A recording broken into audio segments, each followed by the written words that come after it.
Hi everyone, I wanted to do a review of the Write in the Rain 9200 kit. I've had this for about 3 weeks now, and I must say I really love using this product. For the last 10 years I've actually used a Filofax, and as you can probably see, this is the Filofax I've used for the last 10 years, and as you can see it's been with me for a very long time. It's been in my bag and I've used it every day to keep organised and so on, and it started to crack a bit as well.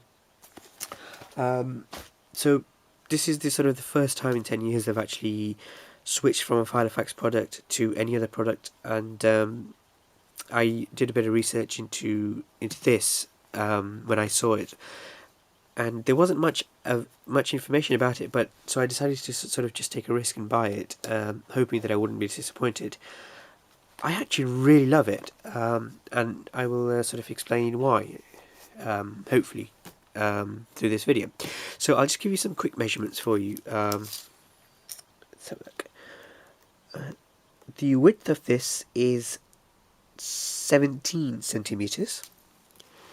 The length is 23 centimeters. And the depth, with a bit of equipment inside, stationery and paperwork and so on, is about 4 centimeters. Between 4 and 5, I would say, just because I've got some things in here. Okay, so it comes with one single zip. As you can see, this is the Desert Tan. I believe they do a black one as well. I have not seen a olive drab, or an olive drab one, but they may do.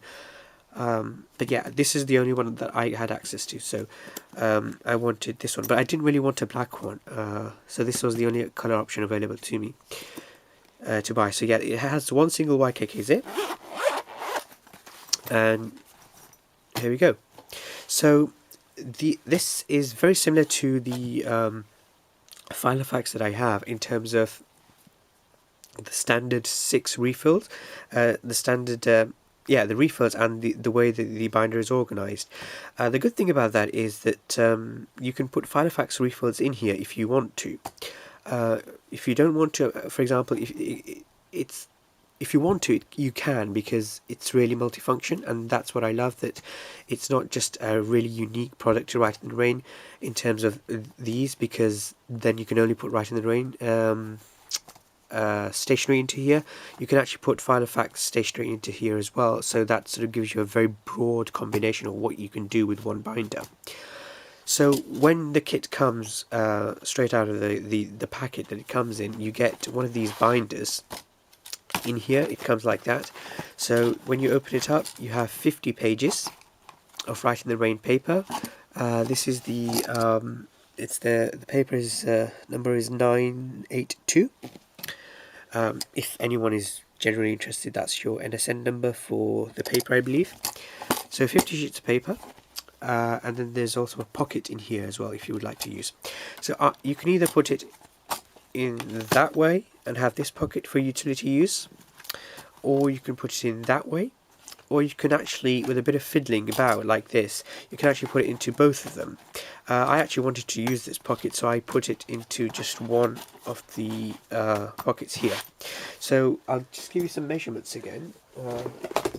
Of course, I misplaced my measuring tape. So this pocket here is 13 centimeters wide and 19.5 centimeters in length, and that's the main pocket here. And this pocket here is 11.5 centimeters in depth, and then I'd say in width from the stitches to the stitches it's about 11 centimeters across. So what else do you get with this? Well, you get the cover, you get the binder, you get 50 refills, and you also get a Write in the Rain clicking pen. So the pen number is number 97, that's the model number. It uses the Fisher Spacepen refill. The standard one you get is black, but if you have a look on the Fisher Spacepen refill website or your local stationery stockist, you can get many colors, and you can also get broad, medium, and fine point. I think this might be a medium as standard, but it does write quite finely. So you get that. And then on this side you get this one pocket here, which I have some roamers, some stationery, some stencils for drawing maps, for cartography, and I'll give you some measurements on this pocket as well. They'll pretty much be the same, so it's about 20.5 on here and 12 centimeters across. And it has these 4 pockets here. The thing I like about these 2 pockets is that you can actually put a ruler in here, in either of them, or if you don't want to put a ruler, you can put like a Sharpie in there. Or for cartographers, you can also put a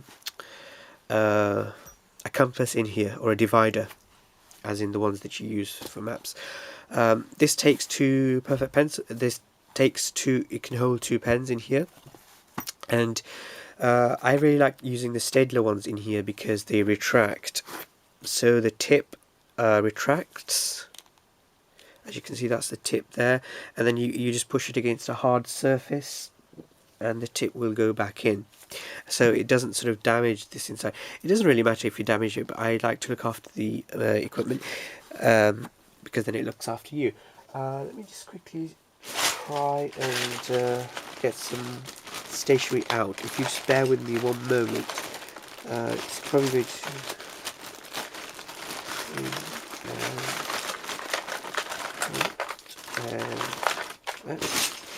okay, so show you some extra stationery. I just want to give you some options to see that you know what you can do. So this is a 30 centimeter ruler. You can very easily put one side of that in there as well, so that shouldn't be too much of a problem. This is a Sharpie pen. That will go in there as well, very easily. I've not tried, let me try putting it in here. Yeah, it does go in there, so you can put it in there as well if you want to. If you are more of a designer and you want to use this in the field to do architectural sketches, you will be more familiar with the rotring stationery. You can definitely put that in there, and obviously you will know that rotary pencils are really expensive, so this will definitely take care of your pencil. So you can rest assured that your you know, your equipment, expensive equipment, is secure in here. Surprisingly, station does cost a lot of money. Rotring compass, that will definitely fit in there. Let me just try to open this. I can give you a quick. So I'm actually not using this as a compass. I'm using this as a divider for cartography and maps. So I have the 2 points in here.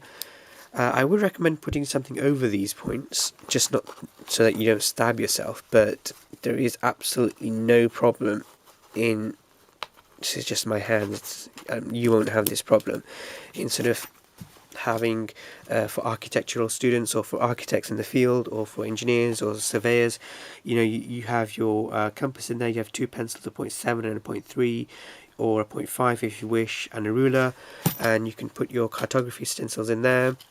You have the paper that you get with this is sort of let me show you.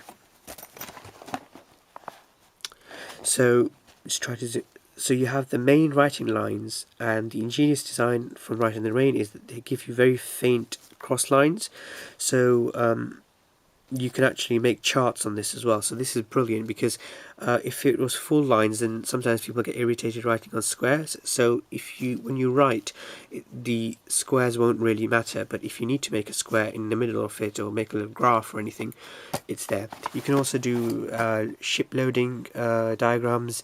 Not everything is done on computer, but it has to also be transferred to paper. So if you want to do loading diagrams for a small Cessna aircraft or your boat for transport of cargo, you can very easily do it on here. And because this is waterproof paper, being a ship's navigation officer or the loading engineer, you will not have any difficulty even if you drop some water on it or coffee or whatever. Yeah, and the final thing I wanted to say about this is these. Initially, the one thing that I really loved as soon as I opened this from the package was these ring openers. So you get these ring openers, so instead of having to do this, and it does take a bit of force because my hands are really weak, but if your hands are cold or if you're outside, then it's even more difficult, especially if you're wearing gloves.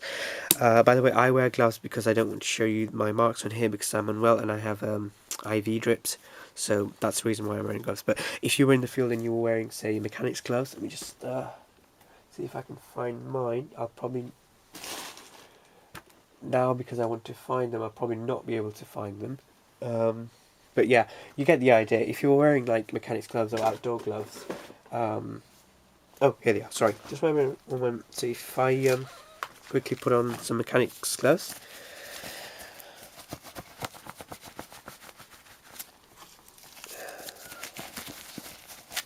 I just want to show you how difficult it can be to open. So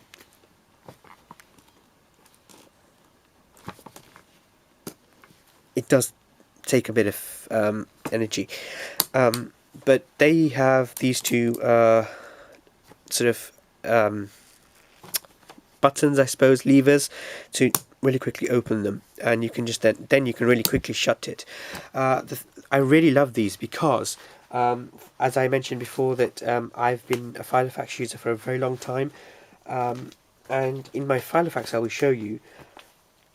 If I show you these, it has the same rings as you can see. So in the Filofax you get these rings, which are okay, but they do take a bit of energy, especially when it's new. I mean, this is about 10 years old and it's still, for me, it's quite difficult to open. It won't be difficult for you to open because you're probably a lot stronger than I am. I have neuropathy and MS, so I have very weak arms. But this was the immediate thing that I loved on this. It's just so easy, and if I want, I can put a I have a diary, which is the Filofax diary 2015. So if I wanted to, if I was going out, I could very easily just take a day, say whichever day, and put it in here, and then I have my schedule and write in rain. So yeah, it's a really, really good product, and I would sort of really advocate you to get one if you are that way inclined, and if you need one, even for general use. I mean, I'm housebound because I'm disabled, unfortunately, so I really can't go out anymore. I used to be able to, but now I've been housebound for a long time. But even on day-to-day, using this is really good. So I hope that's helped you, and any questions, let me know. Thank you very much. Bye.